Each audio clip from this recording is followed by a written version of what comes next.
Hi guys, Kayla here, and welcome to Kayla Bean Watching, also known as KBW. And today we're kind of watching the original, The Odd Ones Out. And I've been wanting to watch this guy for like 3 or 2 weeks now, but for some reason we haven't done it. We just haven't done it. But he's an original dude. We can't just let this slide. So, yeah, today we're gonna watch him, and the most popular video is annoying customers. Now, I know what you're thinking, but Kayla, what about life is fun, blah, blah, blah. Nope, we can't watch a video where he's singing. I'm sorry, but we can't. That's against the Kayla Bean Watching rule. Sorry if you did that in the Kayla Bean Watching world. You would be arrested. Yeah. Annoying customers. Let's go. 3, 2, 1. Hey, this is kind of like a part 2 video. I mean, you don't have to have seen the part 1 video to understand what I talk about in this video. But I mean, if you haven't watched part 1, you should. So I used to work... Yeah, we'll watch that some other day, guys. We'll watch that in some other Subway, other day. And to be honest, about 80% of the customers were fine. Sometimes they would do something that would just personally annoy me, like ask for a meatball on flatbread. So don't... Wait. Do you really have to put the most disgusting food? Ew, what even... Oh my gosh, that looks so bad. Ugh. Yeah, guys, if you go to a Subway, don't ask that. Don't ask to get that on flatbread. So don't feel too bad for me. Like sometimes people would ask me, can I have a turkey with lettuce, tomatoes? Whoa, slow down. What kind of bread? Footlong or 6-inch? What kind of cheese? Is it toasted? Then we'll talk about vegetables. And every time someone brought in a list, there would always be something missing on it. Always. I never had someone come in with a complete list. I would ask someone, what kind of cheese? And they would say, they didn't specify. Well then, if they didn't care enough to remember cheese, I guess they'll get Swiss. Wait, weren't they writing it? Like, if you write it, you should clearly remember it. That's why, before you go to, a fast food restaurant, you have to get it. You have to know everything. What you're gonna eat, what you're gonna drink before you go there. Because if you don't, the boys are gonna get angry. If anyone watching is currently working at a Subway, then feel free to use these tricks. If someone asked me, what kind of cheese do you recommend? I would always say provolone, because it's the easiest cheese to pull apart with gloves on. Really, if anyone asked me what I recommended, I would just tell them the easiest thing for me to do. But even after I gave my insightful provolone cheese recommendation, sometimes people would still say, I'll take American. why do you even ask me what cheese I would recommend if you're not going to take it seriously? Another thing that would annoy me is when people would say the sandwich was all done, but they didn't put any sauce on it. So I would ask, any sauce? And then they would be like, oh yeah, mayonnaise. Oh, why did you tell me it was all done if it wasn't? Also, the receipt machine at the store took 7 seconds to print out the receipt. So it would be very awkward every time I would ask people, do you want your receipt? And then they would say yes, and then we would just stare at each other until the receipt printed. So what I did every time someone swiped their credit card, I would just stare off into space, and in my head I would count to 5. And then I would ask, do you want your receipt? And by the time they said yes, it was like magic. As soon as they said yes, the receipt printed. At Subway, you only work with one other person. So if someone got annoyed and said, let me talk to your manager, I would just look at them and go, listen, I've been here the longest. The only other person in this store is a 16-year-old girl, and she technically isn't old enough to use a toaster, so I'm probably your best bet. I'm the manager. Do people think the manager will automatically take their side and give them free stuff? Yes, actually they do think that because it happens all the time. Well, here's the thing. Okay, don't ask for the manager. That's probably the weirdest thing you can do. Cause the person that you're working with, not even at a fast food restaurant, any other place does have a life, and they don't think that they're just gonna let that slide, and they can't just get the manager right away. I would consider myself a pretty laid-back Subway employee. I didn't like to be stingy with people, even though I was disobeying the Subway formula on purpose. Oh, you want more than 6 olives on your footlong? Pfft, sure. Here, have a 5th slice of cheese. $1.50 for avocado. Pfft, I'll charge you 75 cents, buddy. I probably shouldn't be saying these things, in case this whole YouTube thing flops and I need a job. So I wasn't really strict on the rules. You know those fast food workers who are strict? No, we won't serve breakfast at 10:02. Get out. But being pretty laid back still didn't stop people from being annoying. So this one person comes in and asks for 2 footlong pastrami sandwiches. And pastrami is our most expensive sandwich. It's about $10 for a footlong. And guys, the pastrami is super good. But I wouldn't pay for it. I mean, it's good, yeah, but I'm not paying $10 for a footlong. It's not worth it. So this guy, I make his 2 sandwiches, I ring him up and I say, that'll be $20. And I guess he didn't look at the price of the sandwich on the menu, or he thought we still did the $5 footlongs, because he said to me, I ain't paying for that. And this is when I was just starting out. I only had like a week of experience. And after he said that, I responded, well, shoot. I guess you're not paying for it. I didn't know people could do that. Hey, I want this. All right, that's $20. Nah, you don't want it? No, I want it. I'm just not paying for it. Okay, no, but actually, we did come up with a compromise. He told me that he had $12, so he ended up paying for one of the sandwiches, and I got to eat the other one. So it all worked out. This one time I was making a sandwich for a guy with a very heavy accent, and he asks for onions on the side. No big deal. We at Suabwe put vegetables in little cups all the time. I actually got a soup cup because the on the side cups are teeny tiny, and I start doing my thing, but then he says, no, on the side. And I think, oh, he's getting a footlong. He probably wants onions on half of it, but... Okay, this is what I think when someone says like on the side of on a fast food restaurant.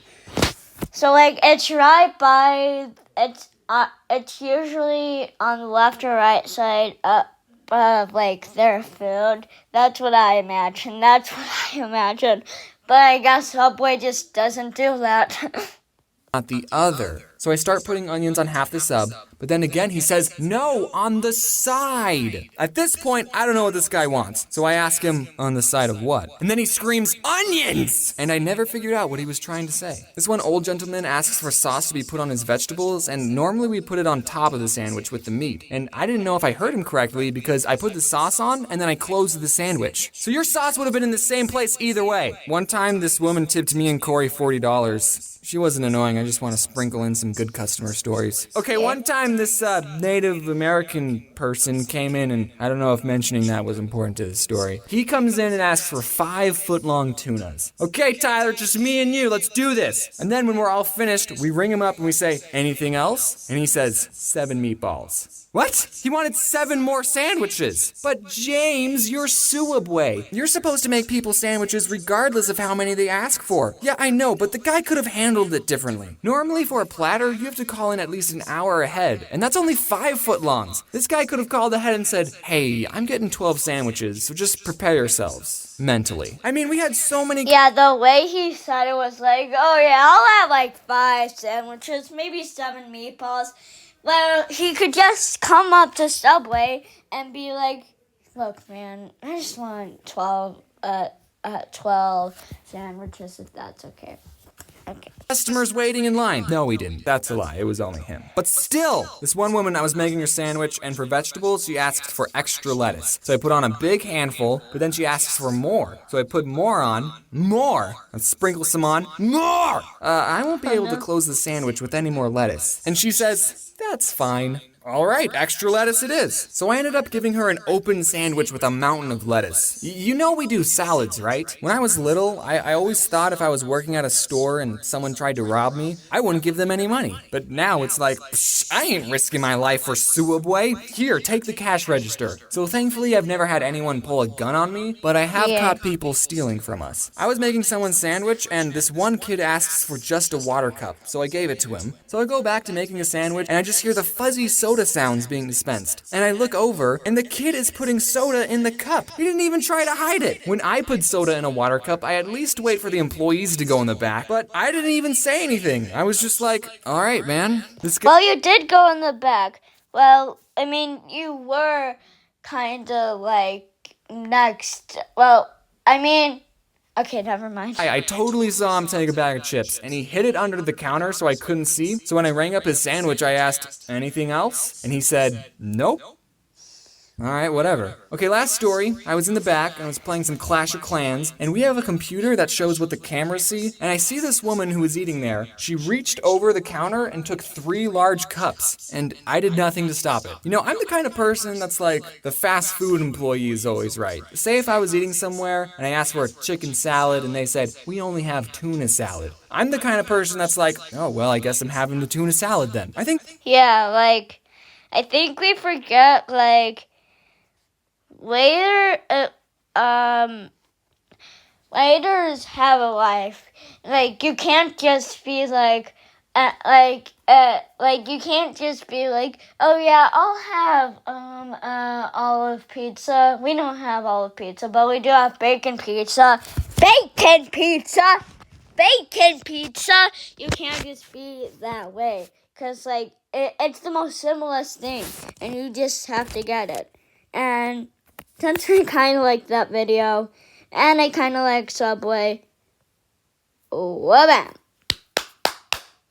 Yeah, that's right. I subscribe to the Odd Ones Out, and you should too.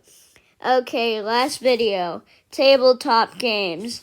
Now, my personal review on tabletop games is that they're super fun and you can play them with the family. But let's see what he has to say. Wait, did we learn his name? Did we even learn his name? I think it's James. Yeah. Okay, but let's see what James has to say. Okay, 3, 2, 1.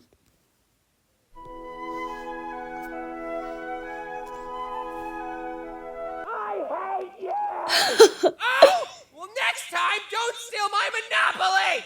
Ariana, give James your $200. You landed on his property. No! He's in jail! I'm not gonna give money to a criminal! That's not how you... Mommy, why is brother screaming? Shut the f*** up, Sally. You don't get to talk after stealing my last railroad. I wish I was never born! Me too! You think I wanted this? Hi, what you all just witnessed is the phenomenon known as Family Game Night. Family Game Night plays an important role in the household dynamic, as studies have shown that families who participate in activities together form closer bonds and stronger relationships with each other. So try setting aside some time to play board games with your family. And if they beat you, cut them out of your life forever. Okay, have fun, you guys. I like board games. Well, I think I like board games more than card games. Cause like, with board games, I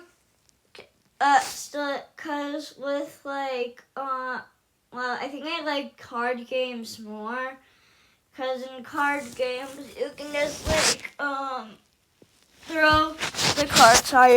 Sorry, I was stretching in real life. Cause it's morning where I'm from. But Mullen,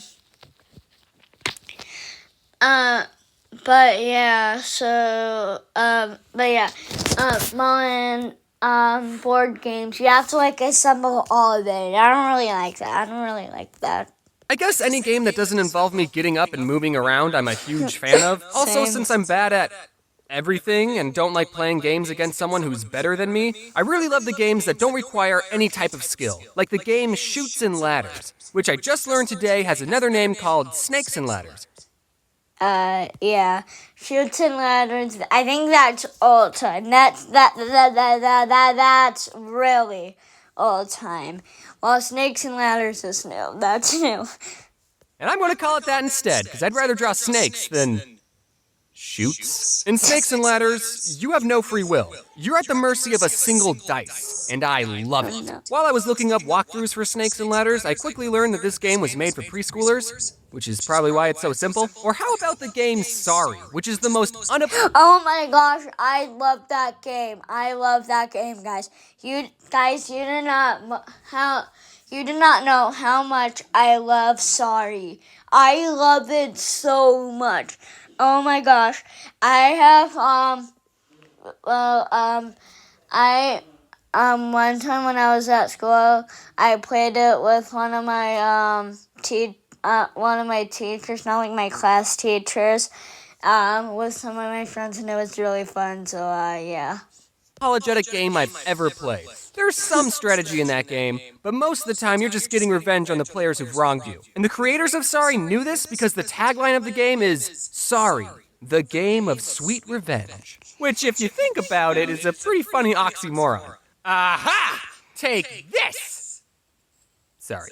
I know how to play chess, but like most things, I'm not very good at it. Unless I'm playing against someone under the age of 4. Yeah, I hate the game chess. Okay, there's a difference between Sorry and chess in my mind. I love Sorry, but I hate chess. I think chess is just a little too hard for me. Now I don't know what you're thinking. But Kayla, it's just a little board game. All you have to do is Well, yeah, I know, but my brain can't process that. Guys, I kind of have a smooth brain. And like it kind of takes me, if like something's like really intense, it takes me a while to like actually understand it. So yeah. I don't want to play that game because it shows everyone how bad I am at planning ahead. That's a game that's 100% strategy based. It's like the IQ test of board games. Beating someone in chess will put you more ahead academically than anyone with a Harvard degree, and you'll get more babes. However, there is one exception, and that is it's okay to lose at chess if you're playing against a computer, even if it's on easy mode. Computers are way better at planning ahead than anyone because I don't know how, but computers can definitely plan ahead, because they're basically AI. They're basically AI, but it's with a tablet and a phone. That's basically what it is. a human made a computer that can beat the world's best chess player, but the creator of the computer can't beat the world's best chess player. So I guess that means it's game over. We tried our best, but we've peaked. Whenever you beat a computer in chess, it was going easy on you. Imagine if we made a computer that could beat the world's best Snakes and Ladders player. I would pay money to see a Snakes and Ladders championship. And everyone watching knows that the person playing is just some Joe Schmo that acts like the world's best Snakes and Ladders player, but they're all still excited. And there's real snakes that you get to slide down? That would be amazing! Sign me up. Yeah, but guys, I've actually holded a real snake, guys, and I've actually holded a real snake in real life. I'm not even joking, and it was at school, and their skin's kind of rough, you know? It's like a mixture of smooth and rough. Well, I think there's more smooth than rough, so yeah. While we're on the topic of chess, I want to tell you about this cool sport I discovered called chess boxing. This is an actual competitive sport where 2 players play chess for 3 minutes, then box each other for 3 minutes. And they keep switching between chess and boxing until someone either gets a checkmate, they run out of time playing chess, or they KO the other player. I love this sport because it combines 2 polar opposite games, and it's something that anyone can play. Brains over brawn? Try saying that after I sucker punch you in the... Oh, that was a good move. I'm gonna punch you so hard in the balls for that. I know I just said I was bad at chess, but if there's any YouTubers who want to challenge me to a chess boxing match, I will gladly take you to the ring, and we can charge people $12 just to watch. And we can end it in a draw, you know, so that way you won't look bad in front of your fans. So Battleship, that's another board game, and it also got a big Hollywood movie based off of it. I haven't seen it, but I hope there's a scene where the captain of the ship goes, "Men, fire at D6?" And then there's an explosion in the distance, and then Rihanna, who is actually in that movie, says, "Sir, the alien sent a message. It says..." Yeah, Rihanna doesn't sound like that. James, he just, he probably just, he used the same voice, and I'm not making fun of it for him, because I don't think you know this, but I actually use in my Cat and Maddie series, I use my real voice for Cat. And my grandma said that I have a good, even though I use my normal voice for most of my characters, I still have a good, I still have like a good, I still have a good impression. And also, shout out to my grandma because she comments on my videos, so that's really sweet. Yeah, it's really sweet of her. Miss. And the captain goes, Someone write that down so we don't forget. And then there would be an explosion at the back of their ship, and alarms start going off, and everyone on board starts freaking out except for the captain. And he goes, Rihanna, send the aliens a message. Tell them... hit. Also, ask them if they think the situation would make a good board game. And if that scene is not in the movie, I hate it. Did anyone else collect a bunch of Pokemon cards but never knew how to play the game? I don't Oh, yeah. think I met... Okay. Yeah, so my older brother, Bradley, he's out of his Pokemon phase, but he mostly has, like, girl Pokemon cards, and sometimes he gives it to me. But that was when I was, like, 5, so yeah. Single person who actually knew how to play the card game. Which was weird, because in my school, the card game was just as popular as the video games. Kids would always show off their collection of cards and binders, and everyone always wanted the highly coveted shiny Charizard card. You know which one I'm talking about. You know which one I'm talking about. You know which one I'm talking about. Unlike Yu-Gi-Oh!, which had dedicated episodes explaining why these 5 pieces of cardboard were expensive, the shiny Charizard was rare, not because it was good in the game, but because everyone agreed that it looked cool. But then when you ask someone, hey, do you want to play a game? They would say, okay, I summon my Charizard in attack mode. Does anyone even know how to play the Pokemon card game? I bet none of these guys even know what they're doing. How'd this guy win? He didn't even call Uno. I can't be too hard on the Pokemon cards, because the card game I like is probably way more complicated than Pokemon. I don't know for sure because, like I said, I don't know how to play the Pokemon card game. But my favorite card game is Neopets. I'm just kidding, that was a joke. Kind of. I did actually own a lot of Neopet cards. I don't remember exactly how to play. I do remember you have to get 21 points to win, which got me into playing blackjack, but it's okay that I don't remember how to play, because no one else is playing this game. I wanted to find some footage of a Neopet TGC championship, only to come to the disappointing realization that no Neopet championship exists, which is sad. So, if there's any YouTubers watching who want to fight my Scorchio, square up. Okay, but for real, the card game I like the most is Magic the Gathering. And fun little factoid, all 3 card games I've mentioned were created by the same company, Wizards of the Coast. Hey, is that a Monopoly reference? I've been playing Magic since 2007, and back then the game was a lot more simple. Look at some of these more recent cards. First, see how many words are on them? And if we flip them over, they merge into an even bigger card. What? If you showed these cards to my 11-year-old self, I would have lost my marbles. My favorite thing about Magic is when Dick Garfield, was first creating the game in 1993, he didn't really have an accurate way of testing the cards to make sure they're all fair and balanced, and he ended up creating some of the most overpowered cards in Magic, and players today refer to these cards as the Power 9, because there were 9 really good ones, which is why every single one of them is banned. Now, don't get me wrong, the Power 9 are good cards, but none of them are like, you win the game good. Take this one for example, Ancestral Recall. All it says is, draw 3 cards, or force opponent to draw 3 cards. Which is stupid that they added that last part. Why would you ever give your opponent 3 more cards to beat you with? Now, I know what you're thinking. Wait, a slightly better Pot of Greed, which is a card that allows me to draw 2 new cards from my deck and place them into my hand, is one of the top 9 most powerful Magic cards? Yeah, Pot of Greed is banned too. Games play such an important role in childhood. And here's what they all teach us. In Magic, if you're really good at what you do, no one will invite you to their tournament. Monopoly, white-collar crime is okay. Battleship, just guess and check.